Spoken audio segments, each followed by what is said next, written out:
हड़प्पा संस्कृति के नगरों में ईंट का इस्तेमाल एक विशेष बात है, क्योंकि इसी समय के मिस्र के भवनों में धूप में सूखी ईंट का ही प्रयोग हुआ था।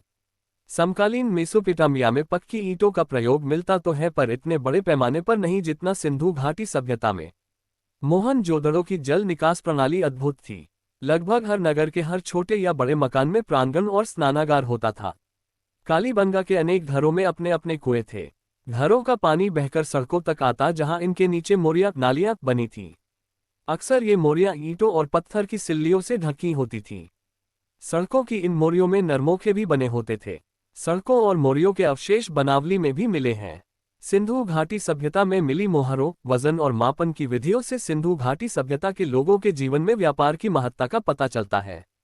सिंधु घाटी सभ्यता में लोग पत्थर, धातुओं, सीप, शंख का व्यापार करते थे। राजस्थान का खेतड़ी तांबे के लिए प्रसिद्ध था।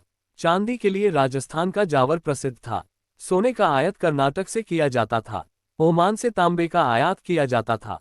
गुजरात, ईरान तथा अफगानिस्तान से बहुमूल्य पत्थरों का आयात किया जाता था। इस सभ्यता की कृषि एवं पशुपालन आज के मुकाबले सिंधु प्रदेश पूर्व में बहुत उपजाऊ था।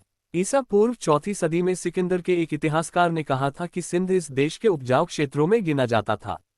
पूर्व काल में प्राकृतिक वनस्पति बहुत थी, जिसके कारण यहाँ अच्छी वर्षा होती थी।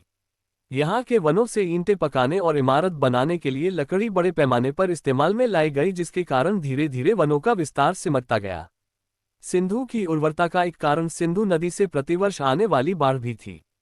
गांव की रक्षा के लिए खड़ी पकी ईंट की दीवार इंगित करती है बाढ़ हर साल आती थी। यहाँ के लोग बाढ़ के उतर जाने के बाद नवंबर के महीने में बाढ़ वाले मैदानों में बीज बो देते थे और अगली बाढ़ के आने से पहले अप्रैल के महीने में गेहूं और जौ की फसल काट लेते थे। यहाँ कोई फावड़ा या फाल तो नहीं मिला है, लेकिन कालीबंगा की प्राक हड़प्पा सभ्यता के जो कूट हलरेखा मिले हैं, उनसे आभास होता है कि राजस्थान में इस काल में हल जोते जाते थे।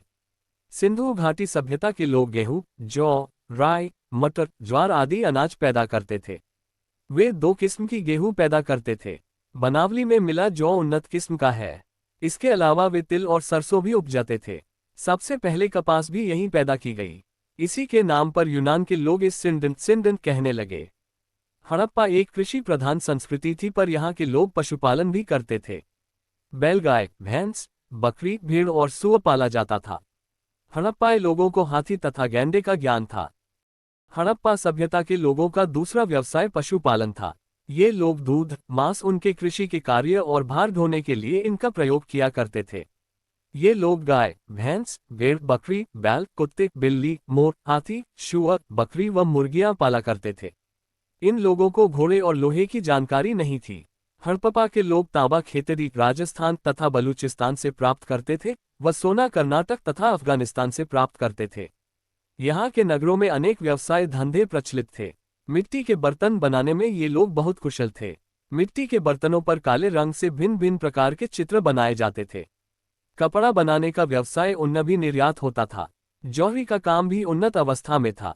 मनके और ताबीज बनाने का कार्य भी लोकप्रिय था। अभी तक लोहे की कोई वस्तु नहीं मिली है, अतः सिद्ध होता है कि इन्हें लोहे का ज्ञान नहीं था। यहाँ के लोग आपस में पत्थर, धातु, शल्क, हड्डी आदि का व्यापार करते थे।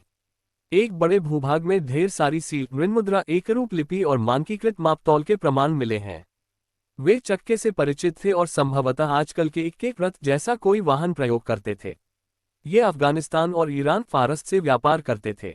उन्होंने उत्तरी अफगानिस्तान में एक वाणिज्यिक उपनिवेश स्थापित किया, जिससे उन्हें व्यापार में सहूलियत होती थी। बहुत सी हड़प्पाई सील मेसोपोटामिया में मिली हैं, जिनसे लगता है कि मेसोपोटामिया से भी उनका व्यापार संबंध था। मेसोपोटामिया के अभिलेखों में मेलुहा के साथ व्यापार के प्रमाण मिले हैं। साथ ही 2 मध्यवर्ती व्यापार केंद्रों का भी उल्लेख मिलता है, दिलमुन और माकन। दिलमुन की पहचान शायद फारस की खाड़ी के बहरीन के की जा सकती है। मोहनजोदड़ो में सीप की